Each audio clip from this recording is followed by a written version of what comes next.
तू शक्ती, तू भक्ती, प्रत्येक क्षेत्रात गाठत नवी उंची, तूच आहेस जिद्द, तूच कर्तृत्वाची निशाणी, संघर्षातून साकारतेस नवी कहाणी, नारी तू नारायणी.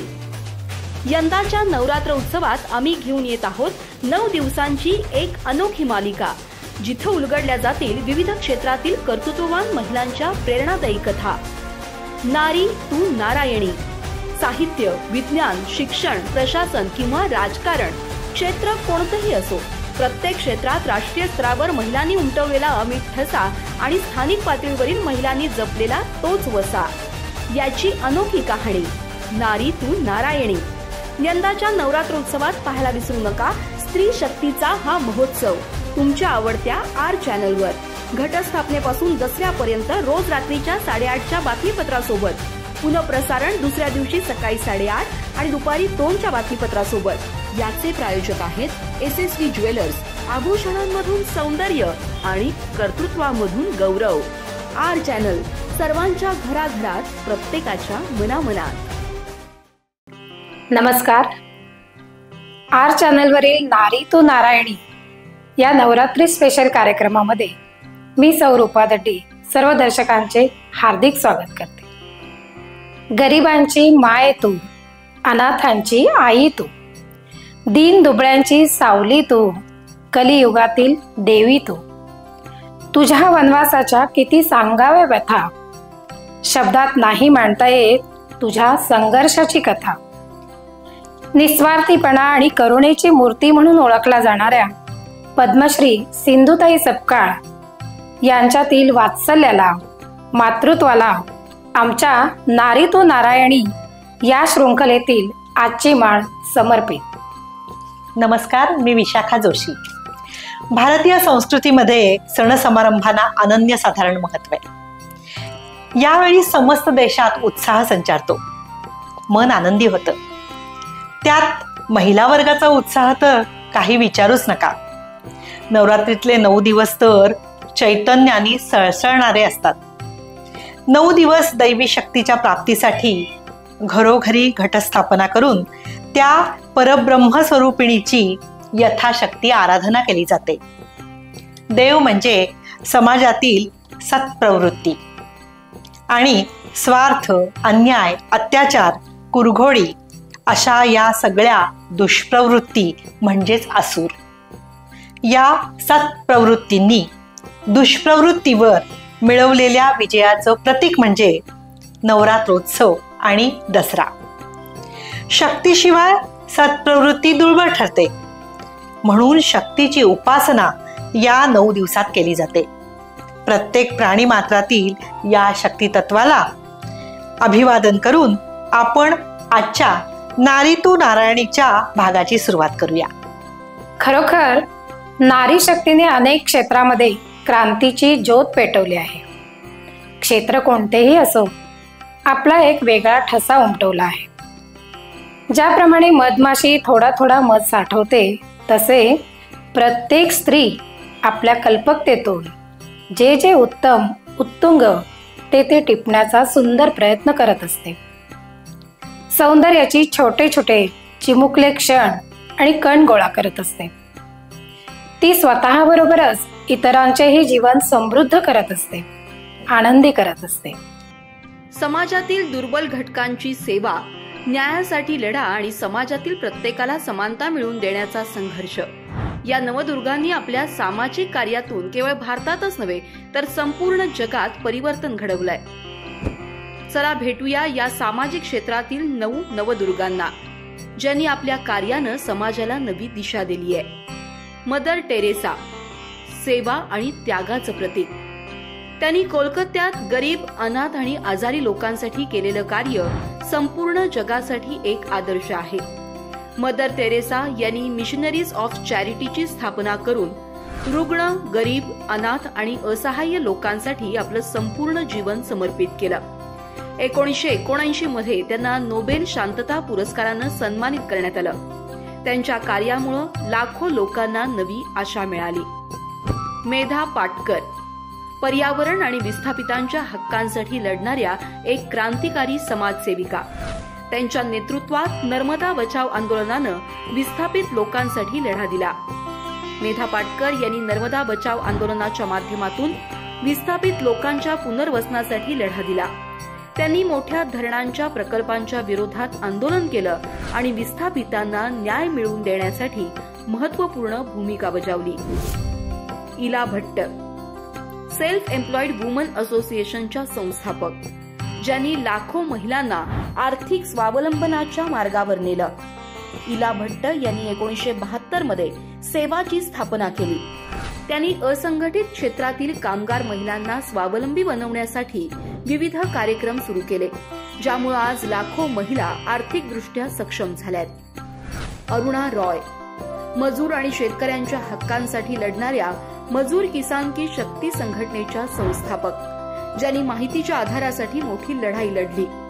अरुणा रॉय यांनी माहितीच्या अधिकारासाठी लढा दिला, ज्यामुळे आज सामान्य नागरिकांना सरकारच्या कामकाजावर पारदर्शकता मिळाली आहे. त्यांनी मजूर, शेतकरी आणि असंघटित कामगारांच्या हक्कांसाठी महत्त्वपूर्ण भूमिका बजावली.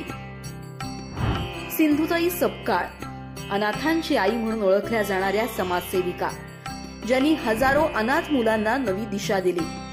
सिंधुताई सपकाळ यांनी आपल्या आयुष्यभरात हजारो अनाथ मुलांना आपलंसं केलं आणि त्यांना शिक्षण, घर आणि आईचं प्रेम दिलं. त्यांची जीवनकथा समाजातील सेवाभावाचं एक महान उदाहरण आहे.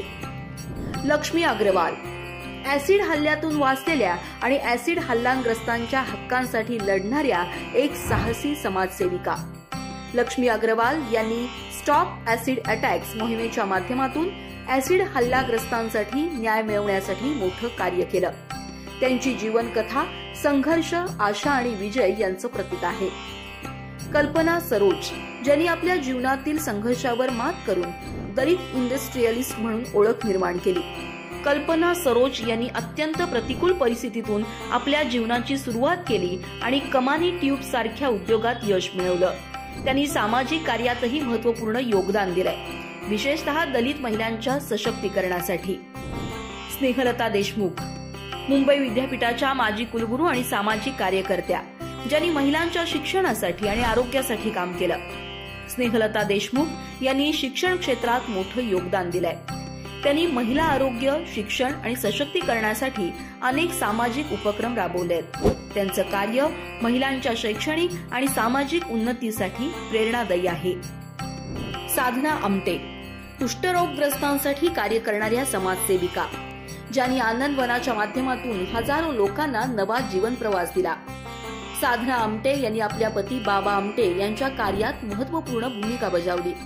त्यांनी आनंदवनाच्या माध्यमातून कुष्ठरोगग्रस्तांना पुन्हा एकदा समाजाच्या मुख्य प्रवाहात आणलं. त्यांना शिक्षण, रोजगार आणि मानवी हक्क मिळवून दिले. या नवदुर्गांनी सामाजिक परिवर्तनासाठी आपल्या आयुष्याचं बलिदान दिलंय. त्यांच्या कार्यामुळे समाजातील दुर्बल घटकांना नवी आशा मिळाली आहे. त्यांच्या कर्तृत्वानं सामाजिक न्याय, सेवा आणि समानतेचं महान उदाहरण निर्माण केलं आहे. आत्ताच आपण देशपातळीवर समाजकार्यात आपल्या उत्तुंग कार्याचा ठसा उमटवणाऱ्या महिलांची ओळख करून घेतली. त्यांच्याच पदचिन्हांवर पाऊल ठेवत तालुका आणि गाव पातळीवर काम करणाऱ्या सामाजिक कार्यकर्त्यांच्या कर्तृत्वाला सुद्धा आपण अभिवादन करणार आहोत. दर्शक हो, नारी तू नारायणी या विशेष मालिकेत आता आपण माहिती घेणार आहोत अशा एका समर्पित स्त्रीची, जिनं आपल्या पतीच्या निधनानंतर समाजातील शैक्षणिक आणि सामाजिक कार्याचा वारसा समर्थपणे पुढे नेला. त्या आहेत स्वर्गवासी रत्नमाला घाळी, ज्यांना सर्व प्रेमाने घाळी वहिनी म्हणून ओळखतात. विशाखा, घाळी वहिनींचा प्रवास खूपच प्रेरणादायी आहे. त्यांचे पती डॉक्टर शिवलिंग घाळी यांनी विद्याप्रसारक मंडळाची स्थापना केली होती. त्यांच्या अकाली निधनानंतर घाळी वहिनींवर संस्थेची जबाबदारी आली. सुरुवातीला त्या या जबाबदारीसाठी तयार नव्हत्याच, पण त्यांना सर्वांचं सहकार्य मिळालं आणि त्यांनी या जबाबदारीला समर्थपणे स्वीकारलं. अगदी खरं आहे रूपा. त्यांनी डॉक्टर घाळी साहेबांनी लावलेलं रोपटं फुलवून वाढवलं आणि आज ते एक डेरेदार वृक्ष बनले. त्यांच्या नेतृत्वामुळं विद्या प्रसारक मंडळानं पंचक्रोशीत शैक्षणिक क्षेत्रात मोठी क्रांती घडवून आणली. त्यांच्या या कार्याची दखल घेऊन अनेक पुरस्कारांनी त्यांचा सन्मान केला गेला. संपूर्ण पंचक्रोशी घाळी वहिनींचं नाव अत्यंत आदराने घेतलं जातं. त्यांनी परिसर विकास योजना राबवून गडिंग्लज परिसराचा कायाकल्प केला. त्यांच्या योगदानासाठी श्रीमती सुशीला देवी देशमुख स्मृती महिला पुरस्कार, ऋग्वेद पुरस्कार, लोकप्रभाव पुरस्कार आणि क्रांती ज्योती सावित्रीबाई फुले पुरस्कारांसारख्या अनेक सन्मानांनी गौरवण्यात आले. अशा अनेक पुरस्कारांनी त्यांच्या कार्याचं महत्त्व अधोरेखित केले. त्यांच्या नेतृत्वाखाली विद्या प्रसारक मंडळानं अनेक उपक्रम राबवले, ज्यामुळं शैक्षणिक आणि सामाजिक क्षेत्रात मोठी प्रगती साधता आली.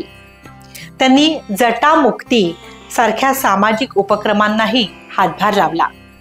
हो, आणि या सर्व कामगिरीमुळे घाळी वहिनींचं नाव पंचक्रोशीच्याही पलीकडे गेलं. त्यांच्या जीवनावर आधारित रत्नवेल या चरित्रातून त्यांच्या कार्यकर्तृत्वाचं वास्तव उलगडलेलं आहे. या पुस्तकातून त्यांच्या संघर्षाचं आणि समर्पणाचं महत्त्व कळतं. घाळी वहिनींच्या या कार्यामुळं असं सिद्ध झालंय की स्त्री अबला नसून सबला आहे. त्यांनी समाजासाठी केलेल्या योगदानामुळं आज त्यांचं नाव आदरांनी घेतलं जातं. विशाखा, घाळी वहिनींनी आपल्या पतीच्या सामाजिक आणि शैक्षणिक वारशाला पुढे नेऊन समाजात एक आदर्श निर्माण केला आहे. त्यांच्या या संघर्षमय आणि यशस्वी प्रवासाची या कार्यक्रमाच्या निमित्ताने पुन्हा एकदा चर्चा झाली. त्यांच्या पवित्र स्मृतींना मनपूर्वक अभिवादन. दर्शक हो, नारी तू नारायणी या विशेष मालिकेत आता आपण पाहणार आहोत अशा एका महिलेची कहाणी जिनं आपल्या संघर्षातून समाजातील वाईट प्रथा आणि अन्यायाविरुद्ध आवाज उठवला आणि हजारो महिलांना न्याय मिळवून दिला. त्या आहेत गौराबाई सलवादे. गौराबाईंचं आयुष्य खूप वेदनादायी आणि संघर्षमय राहिलं आहे. 8 वर्षाच्या असताना प्लेगच्या साथीमध्ये त्यांनी आपल्या आई वडिलांना गमावलं. 3 महिन्याच्या आत त्यांच्या कुटुंबातील 7 जणांचा मृत्यू झाला. अनाथ असल्यामुळे त्यांना यल्लमाच्या डोंगरावर विधिवत देवाशी लग्न लावून देवदासी प्रथेत अडकवण्यात आलं.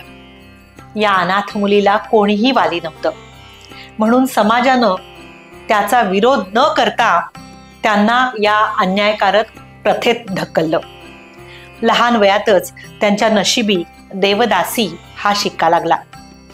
समाजानं त्यांना परडी घेऊन 5 गावं फिरत जोगवा मागायला भाग पाडलं. परंतु जसजशा त्या मोठ्या झाल्या तसा त्यांनी या परिस्थितीविरुद्ध आवाज उठवायला सुरुवात केली. गौराबाईंचा संघर्ष इथेच सुरू झाला. त्यांनी केवळ स्वतःसाठी नाही तर इतर देवदासींच्या मुलांसाठी आणि महिलांसाठीही लढा दिला. समाजाने त्यांच्यावर लादलेली मर्यादा आणि उपेक्षा त्यांनी झुगारून टाकली. त्यांनी बेळगाव कलेक्टरच्या दारात जाऊन देवदासी प्रथेच्या विरोधात पहिला आवाज उठवला. गौराबाईंनी आपल्या मुलांना चांगलं शिक्षण देण्यासाठी खूप प्रयत्न केले. त्यांनी कोर्टात आपली व्यथा मांडली आणि आपल्या मुलांना आजोबांचं नाव शाळेत प्रवेशासाठी लावण्याचा अधिकार मिळवला. त्यामुळे त्यांची मुलं शिकली. ही गौराबाईंच्या संघर्षाची मोठी जीत आहे. त्यांच्या या लढ्यामुळे देवदासी महिलांच्या मुलांना हक्काचं स्थान मिळालं. 1975 साली गडिंग्लजमध्ये झालेल्या राज्यातील पहिल्या अखिल भारतीय देवदासी परिषदेत गौराबाईंनी देवदासींच्या व्यथा मांडल्या आणि यामुळे देवदासींना समाजात आवाज मिळाला. त्यांच्या या आंदोलनामुळे महाराष्ट्रात देवाला मुली सोडण्याची प्रथा थांबली. अर्थात हे सहजासहजी मुळीच झालं नाही. गौराबाईंना यासाठी खूप मोठा संघर्ष करायला लागला. त्यांनी पुण्याला जाऊन तत्कालीन मुख्यमंत्री यशवंतराव चव्हाण आणि दिल्लीला जाऊन राजीव गांधी यांची भेट घेतली. त्यांच्या पाठपुराव्यामुळं देवदासींना पेन्शन योजना मिळायला लागल्या आणि मुलांसाठी वसतिगृहांची सुरुवात झाली. गौराबाईंच्या या लढ्याचं फळ म्हणजे देवदासींच्या मुलांनी सन्मानाने जीवन जगायला सुरुवात केली. गौराबाईंनी समाजासाठी केलेल्या या योगदानामुळे त्यांच्या नावाचा आदराने उल्लेख केला जातो. त्यांना अनेक पुरस्कारही मिळाले. दर्शक हो, गौराबाई सलवादे यांच्या संघर्षातून आपण शिकायला हवं की अन्यायाविरुद्ध लढा देणं किती महत्वाचं आहे. त्यांच्या या महान लढ्यासाठी आम्ही त्यांना मनपूर्वक वंदन करतो. हो विशाखा, गौराबाईंच्या धैर्याने आणि लढ्याने हजारो देवदासी महिलांचं जीवन बदललं. त्यांचा हा प्रवास प्रेरणादायी आहेच, समाजातील प्रत्येकाला एक नवीन दिशा देतो. नारी तू नारायणी या कार्यक्रमाच्या निमित्ताने त्यांच्या कार्याला उजाळा देण्याची संधी आम्हाला मिळाली. त्यासोबतच त्यांच्या स्मृतींनाही उजाळा मिळाला. इथून पुढेही कित्येक पिढ्या त्यांच्या लढ्याचा हा इतिहास विसरू शकत नाही, एवढं मात्र नक्की. म्हणूनच त्यांच्या पवित्र स्मृतींना विनम्र आदरांजली. दर्शक हो, नारी तू नारायणी या विशेष मालिकेत आता आपण पाहणार आहोत अशा एका महिलेचं कर्तृत्व जी स्वतःचं आयुष्य केवळ समाजसेवेला अर्पित करते आणि तिने अंगणवाडी सेविकांच्या जीवनात मोठा बदल घडवलाय. त्या आहेत अंजना संजय जाधव, ज्यांनी अंगणवाडी सेविका म्हणून आपल्या कार्याचा ठसा उमटवलाय. अंजनाताईंनी 1993 पासून अंगणवाडी सेविका म्हणून कामाला सुरुवात केली आणि या क्षेत्रात त्यांनी तब्बल 31 वर्षांचा अनुभव मिळवला. त्यांच्या मेहनतीमुळे त्या 1995-96 मध्ये आदर्श बालवाडी शिक्षिका पुरस्काराच्या मानकरी ठरल्या. त्यांच्या कारकिर्दीत बालवाडीचं रूपांतर अंगणवाडीत झालं, ज्यामुळे त्यांनी अंगणवाडी सेविकांच्या प्रश्नांना आवाज दिला. महत्वाचं म्हणजे अंजनाताईंनी केवळ अंगणवाडीतच नाही तर पोस्टाच्या महिला एजंट म्हणूनही 14-15 वर्ष काम केलं.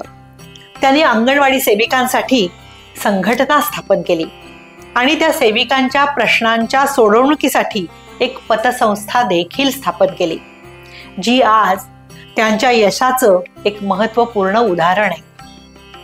विशाखा, 2006 मध्ये स्थापन केलेली ही पतसंस्था आज अंगणवाडी सेविकांसाठी एक मोठी आर्थिक मदतीची सोय ठरली आहे. या पतसंस्थेमुळे अंगणवाडी सेविकांना 2 लाखापर्यंतचं कर्ज मिळू शकतं, ज्यामुळे अल्प मानधनावर काम करणाऱ्या सेविकांना गरज पडल्यास मोठाच हातभार लागतो. या पतसंस्थेच्या माध्यमातून अंगणवाडी सेविकांच्या जीवनात खूप मोठे बदल घडून आले. त्यांच्या मुलांनी मोठ्या पदांवर कामं मिळवली आहेत. याशिवाय या सेविकांची आर्थिक परिस्थिती सुधारण्यात अंजनाताईंनी खूप महत्त्वाची भूमिका बजावली आहे. हो, आणि त्यांच्या या कार्यामुळे आज पतसंस्थेची वार्षिक उलाढाल 2 कोटींपेक्षाही जास्त आहे. यावर्षी संस्थेला 6,25,000 रुपयांचा नफा मिळाला आणि संस्थेचे सगळे व्यवहार पारदर्शक पद्धतीने चेकच्या माध्यमातून केले जातात. अंगणवाडी सेविकांसाठी ही संस्था एक मजबूत आधार आहे. अंजनाताईंच्या संघर्षाचा एक भाग म्हणजे सुरुवातीला त्यांनी फक्त 250 रुपये मानधनावर काम करायला सुरुवात केली आणि इतक्या कमी उत्पन्नात काम करूनही त्यांनी आज इतकं मोठं यश मिळवलंय. आणि त्यांचं हे कार्य आजही अंगणवाडी सेविकांच्या जीवनात परिवर्तन घडवत आहे. त्यांचं समर्पण आणि जिद्द खरोखरच प्रेरणादायी आहे. दर्शक हो, अंजना जाधव यांची ही प्रेरणादायी कहाणी दाखवते की जिथं इच्छा आहे तिथं मार्ग असतो.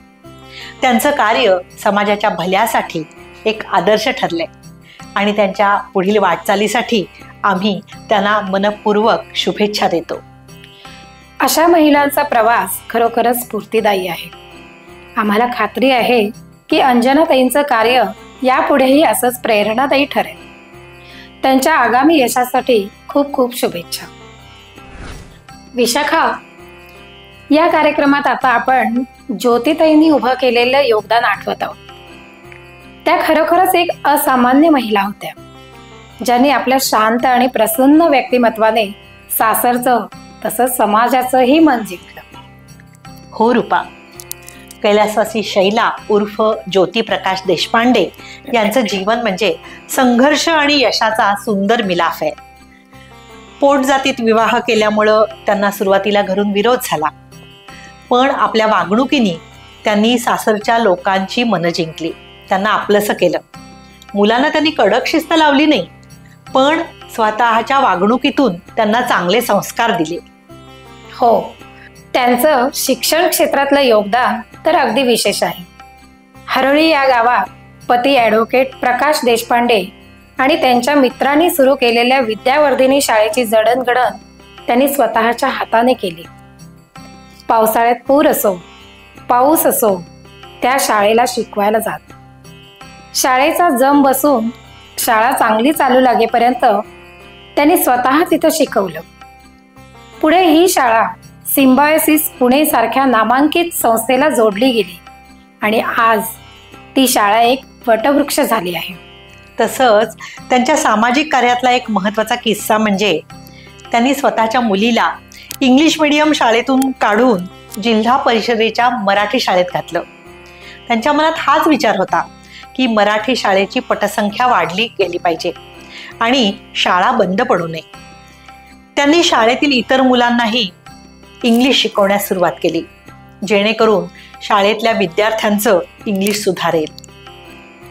ज्योतिताईंचं सांस्कृतिक योगदानही काही कमी नाही. त्यांनी गडिंग्लजच्या सांस्कृतिक जडणघडणीत मोठा वाटा उचलला.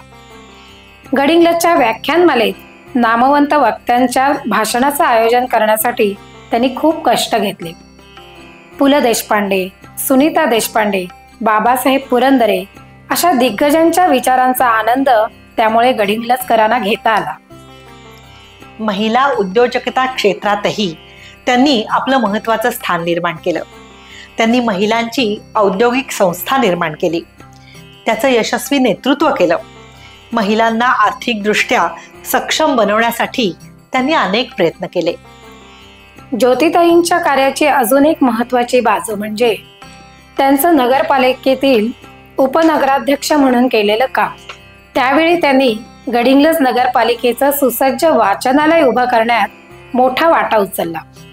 परंतु तडजोड न करता काम करण्याच्या त्यांच्या वृत्तीमुळे त्यांनी सत्ता सोडली, पण त्यांची कामं मात्र लोकांच्या मनात घर करून राहिली. ज्योतिताईंची व्याख्यानं म्हणजे श्रोतांना एक बौद्धिक मेजवानी असायची. देवदासी निर्मूलन आणि पुनर्वसन उपक्रमात त्यांनी दिलेला सक्रिय सहभाग खूप महत्त्वाचा आहे. विशाखा, ज्योतिताईंचं आजारपण आणि त्यांचं जाणं हे खूप मोठं दुःख होतं, पण त्यांनी अखेरपर्यंत समाजासाठी काम केलं. त्यांच्या कार्यातून त्यांनी समाजाला एक आदर्श घालून दिला. खरं आहे रूपा, ज्योतिताईंचं जीवन म्हणजे संघर्षातून उभं राहिलेलं एक उदाहरण आहे. त्यांनी दाखवून दिलं की लहान गावात राहूनही समाजसेवा करता येते. त्यांच्या स्मृतींना विनम्र अभिवादन आणि त्यांच्या कार्याला सलाम. अशा महिलांची यशोगाथा नारी तू नारायणी या कार्यक्रमात दाखवणं आपलं कर्तव्यच आहे. नक्कीच रूपा, अशा प्रेरणादायी स्त्रियांचं कर्तृत्व लोकांच्या पुढे आणणं हा आपल्या कार्यक्रमाचा उद्देश आहे. नारी तू नारायणी या विशेष मालिकेत आता आपण भेटणार आहोत एका असाधारण महिलेला, जिच्या जीवन प्रवासातून हजारो महिलांना नवीन दिशा मिळाली आहे. चंदगड तालुक्यातल्या सदावरवाडी येथे राहणाऱ्या विद्याताई मुकुंद तावडे यांच्या संघर्षाची आणि समाजसेवेची कहाणी खरोखरच प्रेरणादायी आहे. विद्याताईंचं आयुष्य म्हणजे एक संघर्षमय कहाणी आहे. वयाच्या 18व्या वर्षी लग्न झालं आणि काही काळातच पतीचा अपघाती मृत्यू झाला. या मोठ्या संकटानंतरही त्या खचल्या नाही. आपल्या मुलासोबत जगण्यासाठी 100 रुपयांच्या मानधनावर आरोग्य सेविका म्हणून त्यांनी नोकरी केली आणि महिलांसाठी काम करण्याची जिद्द बाळगली. अगदी बरोबर रूपा. या जिद्दीचं फळ म्हणजे महिलांविषयीचं त्यांचं काम बघून महिला राजसत्ता संघटनेनं त्यांना जिल्हा महिला संघटक म्हणून जबाबदारी दिली. त्यानंतर त्यांनी बचत गटाचं प्रशिक्षण घेतलं आणि पुण्यातील टिळक महाविद्यालयातून MSW ही पदवी संपादन केली. आणि त्यानंतरच त्यांचं कार्य विस्तारलं. 2007 मध्ये त्यांनी दिशा सामाजिक संस्थेची स्थापना केली आणि महिलांच्या सक्षमीकरणासाठी अतुलनीय काम केलं. त्यांनी 250 पेक्षा अधिक महिला बचत गट तयार केले आणि कौटुंबिक हिंसाचाराच्या 427 प्रकरणांना न्याय मिळवून दिला. हे खरोखरच खूप मोठं कार्य आहे. विद्याताईंचं सर्वात मोठं यश म्हणजे त्यांचं महिलांना आत्मनिर्भर बनवणं. त्यांनी विधवा, परित्यक्त्या, निराधार महिलांसाठी काम केलं आणि हजारो महिलांचा सखोल अभ्यास करून त्यांच्या समस्या सोडवल्या. 250 पेक्षा जास्त महिलांना त्यांनी पेन्शन मिळवून दिली आणि अनेकांना पुनर्विवाहाची संधी दिली. बरोबर विशाखा, त्यांच्या या सामाजिक कार्यामुळे महिलांची आर्थिक स्थिती सुधारली आहे. त्यांनी बचत गटांच्या मुस्लिम आणि दलित समाजातील महिलांना आर्थिक स्थैर्य मिळवून दिले. त्यांच्या नेतृत्वाखाली 10 गावात दारूबंदी लागू करण्यात आली. हे त्यांच्या सामाजिक बांधिलकीचं मोठं उदाहरण आहे. खरंच एवढं मोठं कार्य आहे हे. विद्याताईंचं कार्य केवळ आर्थिक विकासापुरतं मर्यादित नाही. त्यांनी पहिलं महिला साहित्य संमेलनही आयोजित केलं आणि महिलांचे प्रश्न जगासमोर मांडण्याचा प्रामाणिक प्रयत्न केला. त्यांची सावित्रीबाई फुले यांच्या प्रती असलेली निष्ठा त्यांच्या कार्यातून दिसून येते. अशा महिलांचं कार्य खरंच आदर्शवत आहे. संकटांना न घाबरता त्या संकटांवर मात करून स्वतःच्या सोबत इतरांचंही जीवन सुधारलं. त्यांच्या या सामाजिक कार्यासाठी त्यांना आम्ही मनपूर्वक शुभेच्छा देतो. दर्शक हो, विद्याताई मुकुंद तावडे यांची ही प्रेरणादायी कहाणी आपल्याला शिकवते की संघर्ष हीच एकमेव वाट असते ज्यातून समाजाचा विकास होतो. त्यांच्या पुढील वाटचालीसाठी आम्ही मनपूर्वक शुभेच्छा देतो. दर्शक हो, नारी तू नारायणी या विशेष मालिकेत आता आपण भेटणार आहोत अशा महिलेला जिनं आपल्या कार्यातून समाजातील अनेक समस्यांना हात घातलाय. त्या आहेत अरुणा शिंदे, ज्यांनी महिला आणि बालकांसाठी विशेष काम केलंय. अरुणा शिंदे यांनी महिला व बालकांसाठी एक स्वतंत्र वाचन कक्ष उभारून त्या दोन्ही गटांसाठी एक वेगळं स्थान निर्माण केलं. महिला व बालकल्याण सभापती म्हणून काम करत असताना त्यांनी हस्तकला प्रदर्शन, पाककला स्पर्धा, मेहंदी, रांगोळी, पेंटिंग आणि शिवणकाम यासारख्या स्पर्धा आयोजित केल्या. तसं पाहिलं तर अरुणा शिंदे यांची कार्यक्षमता केवळ महिला आणि बालकांपुरती मर्यादित नाही. नगरपालिकेत काम करताना त्यांनी नागरिकांच्या रस्ते, पाणी यासारख्या ज्वलंत समस्यांवर काम केलं. सत्तेत असूनही त्यांनी अनेकदा विरोधकाची भूमिका घेतली आणि लोकांच्या समस्या निराकरणाचा प्रयत्न केला. आणि जिल्ह्यातील क वर्ग नगरपालिकांची संघटना करून त्यांनी नगरपालिकेच्या समस्या समोर आणल्या. तसेच महिला दक्षता समितीचा सदस्य म्हणून हुंडाबळीच्या घटनांवर देखील काम केलं आणि निराधार महिलांना आधार दिला. त्यांचं कार्य फक्त इथपर्यंतच नाहीये, तर देवदासी प्रथेविरुद्ध त्यांनी जोरदार आवाज उठवला आणि काही महिलांना देवदासी होण्यापासून वाचवलं. त्यांनी जटामुक्तीसारख्या उपक्रमांमध्येही महत्त्वपूर्ण भूमिका निभावली, ज्यामुळं समाजात सकारात्मक बदल घडणं शक्य झालं. अरुणा शिंदे यांनी अनेक महिलांचे संसार पुन्हा उभे केले. काउन्सिलर म्हणून न्यायालयात 15 प्रकरणात त्यांनी भाग घेतला आहे आणि 5 बचत गटांची स्थापना करून 50 महिलांना बँक कर्ज मिळवून दिले. त्यांनी महिला कामगार संघटना उभी करून महिलांना आत्मनिर्भर बनवले. खादी ग्रामोद्योग आणि हिरण्यकेशी औद्योगिक वसाहतीच्या संचालिका म्हणूनही त्यांनी महत्त्वाचं काम केलंय.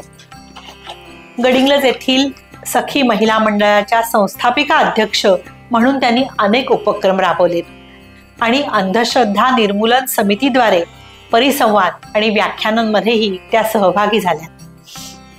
महाराष्ट्र राज्य परिट समाज संघटनेच्या संचालिका म्हणून 5 वर्ष कार्यरत राहणाऱ्या अरुणा शिंदे यांची समाजसेवा अनेक पातळ्यांवर प्रभावी ठरली आहे. त्यांनी महिलांच्या विकासासाठी आणि समाजाच्या उन्नतीसाठी सतत योगदान दिलं आहे.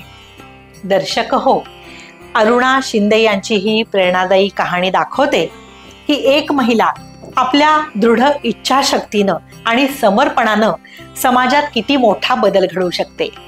त्यांच्या पुढील यशस्वी वाटचालीसाठी आम्ही त्यांना मनपूर्वक शुभेच्छा देतो. अरुणा शिंदे यांचं कार्य महिला सक्षमीकरणाचं प्रतीक आहे. त्यांच्या या अद्वितीय योगदानासाठी त्यांना सलाम आणि त्यांच्या भविष्याच्या योजनांसाठी खूप खूप शुभेच्छा. विशाखा, आता आपल्याला एक अगदी वेगळी आणि अतिशय प्रेरणादायी व्यक्तिमत्वाची ओळख करून द्यायची आहे. उर्मिला कदम. त्यांनी समाजासाठी दिलेलं योगदान खरोखरच कौतुकास्पद आहे. हो रूपा, उर्मिलाताईंनी वधूवर संशोधनात एक अनोखी भूमिका निभावली आहे. आजकाल विवाह जमवणं आणि योग्य स्थळ मिळणं हे किती अवघड आहे हे तुला माहिती आहे. त्यातच बोगस वधूवर सूचक संस्था आणि एजंटच्या फसवणुकीच्या कितीतरी घटना घडल्यात. या सगळ्यात उर्मिलाताई निरपेक्ष भावनेनं विवाह जमवण्याचं महत्वाचं काम करतायत. खरं आहे, त्या स्वतः स्थळांची चौकशी करून मुलं मुलींना अनुरूप जोड्या जुळवतात.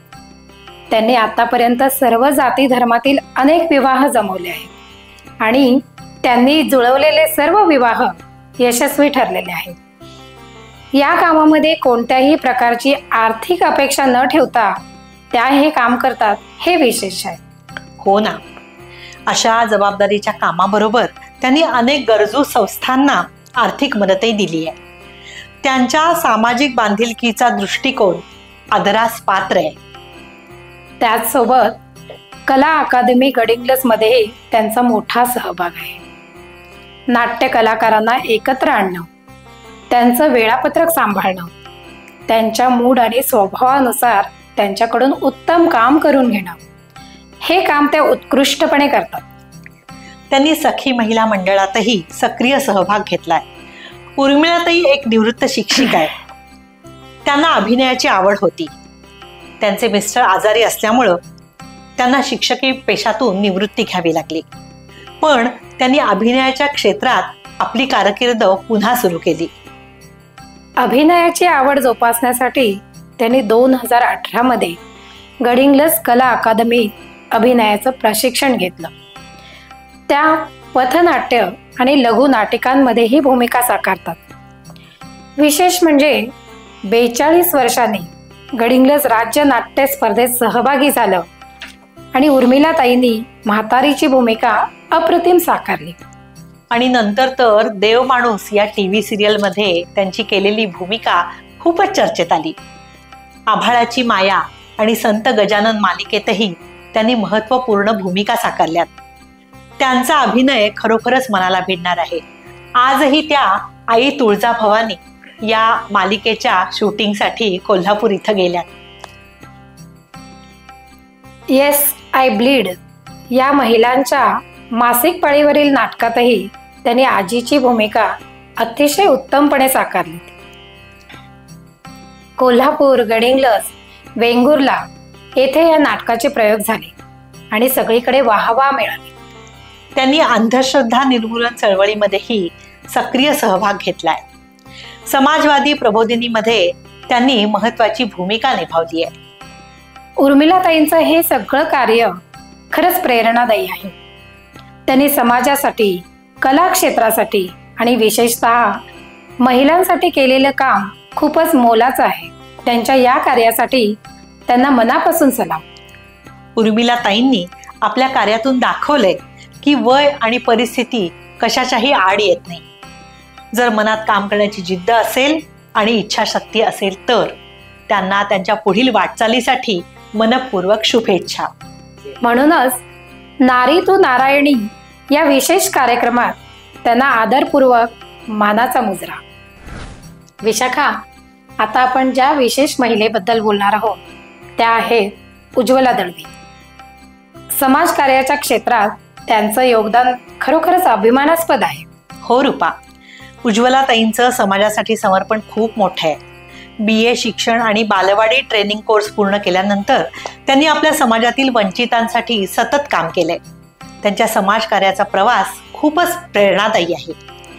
त्यांनी ऑल इंडिया स्टुडंट फेडरेशन आणि यूथ फेडरेशनच्या माध्यमातून विद्यार्थ्यांचे विविध प्रश्न सोडवण्याचा प्रयत्न केला.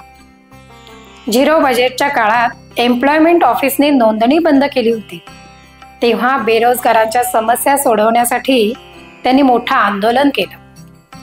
150 विद्यार्थ्यांसह आंदोलन करताना अटकही झाली, परंतु त्यातून निर्दोष सुटल्या. हा त्यांचा लढाऊ स्वभाव खरोखरच कौतुकास्पद आहे. आणि केवळ विद्यार्थ्यांसाठीच नाही, तर समाजातील विविध समस्यांसाठीही त्यांनी मोर्चा, उपोषणं आणि प्रबोधन कार्य केले. बालवाडी तपासणीचं काम असो किंवा जटा निर्मूलनासारख्या सामाजिक कार्याची जबाबदारी असो, उज्ज्वलाताईंनी प्रत्येक कार्य मनापासून केलं. महिलांच्या सक्षमीकरणासाठी त्यांनी बचत गटाच्या माध्यमातून महत्त्वपूर्ण काम केलं. त्या बचत गटातील महिलांना मार्गदर्शन देतात आणि त्यांची उत्पादने प्रदर्शनांमध्ये सादर करण्याची संधी उपलब्ध करून देतात. त्यातूनच महिलांच्या आर्थिक सक्षमीकरणाचं स्वप्न त्या साकारत आहेत. तसंच त्यांनी बचत बँक सुरू करून महिलांना आर्थिकदृष्ट्या सक्षम बनवण्यासाठी पुढाकार घेतला. त्यांचे छंद वर्ग आणि इतर प्रशिक्षण वर्गही महत्त्वाचे आहेत. सखी महिला मंडळाच्या माध्यमातून त्या महिलांना रोजगार देण्यासाठी मार्गदर्शन करतात आणि सचिव पदाची जबाबदारीही सांभाळतात. याच मंडळाच्या मदतीने त्यांनी वृद्धाश्रमातील लोकांना भेटवस्तू देऊन त्यांच्याशी संवाद साधला आहे. तसेच सासू सुनांमधील संवाद साधण्यासाठी देखील समुपदेशकाची भूमिकाही वठवली आहे. आंतरधर्मीय आणि आंतरजातीय विवाह लावून देण्यासाठी त्यांनी पुढाकार घेतला आहे. हा खूप महत्त्वाचा उपक्रम आहे. उज्ज्वलाताईंनी मुली वयात येताना हा महत्त्वाचा उपक्रम मराठी विज्ञान परिषदेमार्फत राबवलाय. तसंच 10वी-12वी नंतर काय यावरही विद्यार्थ्यांना मार्गदर्शन केले. समाजात चांगली व्यक्तिमत्व घडवण्यासाठी त्या सतत कार्यरत असतात. त्यांच्या या समाजशील कार्यासाठी त्यांना अनेक पुरस्कारांनी सन्मानित करण्यात आलं आहे. शिवाजी विद्यापीठाचा सन्मान सेवा पुरस्कार, मराठी विज्ञान परिषद, गडिंग्लज नगरपालिका आणि कर्नाटक सरकारतर्फे मिळालेले विविध पुरस्कार त्यांच्या कार्याला सलाम करतात. उज्ज्वलाताईंचं समाजासाठीचं योगदान खरोखरच प्रेरणादायी आहे. त्यांची धडपड, त्यांची कार्यप्रवणता हे सगळं समाजकार्याच्या क्षितिजावर 4 चांद लावणार आहे. आणि म्हणूनच या नवरात्रोत्सवात नारी तो नारायणी या विशेष कार्यक्रमात त्यांचं कार्य अधोरेखित करणं खरोखरच अभिमानास्पद आहे. उज्ज्वलाताईंचं हे कार्य समाजातील प्रत्येकासाठी प्रेरणादायी आहे. त्यांना मनापासून सलाम. उज्ज्वलाताईंना त्यांच्या पुढील वाटचालीसाठी अनेक शुभेच्छा. दर्शक हो, नारी तू नारायणी या विशेष मालिकेत आता आपण जाणून घेऊया अशा एका महिलेबद्दल जिचं कार्य समाजसेवेच्या क्षेत्रात विशेष उल्लेखनीय मानलं जातं. त्या आहेत सौ नागरत्ना सूर्यकांत नाईक, ज्यांनी 2023 मध्ये नवदुर्गा बहुउद्देशीय संस्था स्थापन केली आणि समाजातील गोरगरिबांसाठी मोठं योगदानाचं काम सुरू केलं. नागरत्ना नाईक यांनी शैक्षणिक क्षेत्रात 4 वर्षे सर्वोदय हायस्कूलमध्ये उल्लेखनीय कार्य केलं. पण त्यांचं समाजाबद्दलचं योगदान तिथेच थांबलं नाही. त्यांनी नवदुर्गा बहुउद्देशीय संस्थेची स्थापना केली, ज्यामार्फत गोरगरीब लोकांची मोफत मदत करण्याचा उद्देश आहे. तसंच नागरत्ना ताईंची तंटामुक्त समितीवर अध्यक्ष म्हणून निवड करण्यात आली. त्यांच्या नेतृत्वाखाली त्यांनी महिलांवर होणाऱ्या अन्यायाविरुद्ध लढा दिलाय. त्यांचं काम केवळ सामाजिक मदतीपुरतं मर्यादित नाही, तर त्यांनी एका महिलेला पोटगी मिळवून देऊन तिच्यावरच्या अन्यायातून तिला बाहेर काढले. समाजसेवेत त्यांचे पती श्री सूर्यकांत नाईक यांची मोलाची साथ मिळाली, ज्यामुळे त्या या ठिकाणी पोहोचू शकल्या. नागरत्ना नाईक यांनी आपल्या कुटुंबाचं आणि नवदुर्गा टीमचं संपूर्ण सहकार्य मिळवलंय, ज्यामुळे त्यांनी महिलांच्या प्रश्नांसाठी आणि समाजाच्या विकासासाठी मोठं कार्य केलंय. यापुढेही त्या समाजासाठी सतत कार्यरत राहणार आहेत. त्यांच्या या कार्याची प्रेरणा खरंच खूप मोठी आहे. नागरत्ना नाईकांनी जे काही यश मिळवलं आहे ते केवळ त्यांच्या समर्पणामुळे आहे. त्यांच्या पुढील वाटचालीसाठी आम्ही त्यांना मनपूर्वक शुभेच्छा देतो. नागरत्ना नाईक यांचा हा प्रवास प्रेरणादायी आहे. त्यांचं समाजासाठीचं योगदान खरोखरच महत्वाचं आहे. त्यांच्या यशासाठी त्यांना मनपूर्वक शुभेच्छा. नारी तो नारायणी या कार्यक्रमाला पाठबळ देणाऱ्या शुभसंगम दड्डी अर्थात SSD ज्वेलर्सच्या या महिला सन्मानाच्या भूमिकेचा उल्लेख नक्कीच केला पाहिजे. हो रूपा, समाज उपयोगी चांगल्या उपक्रमांना शुभसंगम दड्डी ज्वेलर्स नेहमीच प्रोत्साहन देतात. त्यामुळं SSD ज्वेलर्सचं आम्ही मनपूर्वक आभारी आहोत आणि त्यांच्या व्यावसायिक भरभराटीसाठी नारी तू नारायणीच्या संपूर्ण टीमकडून मनपूर्वक शुभेच्छा.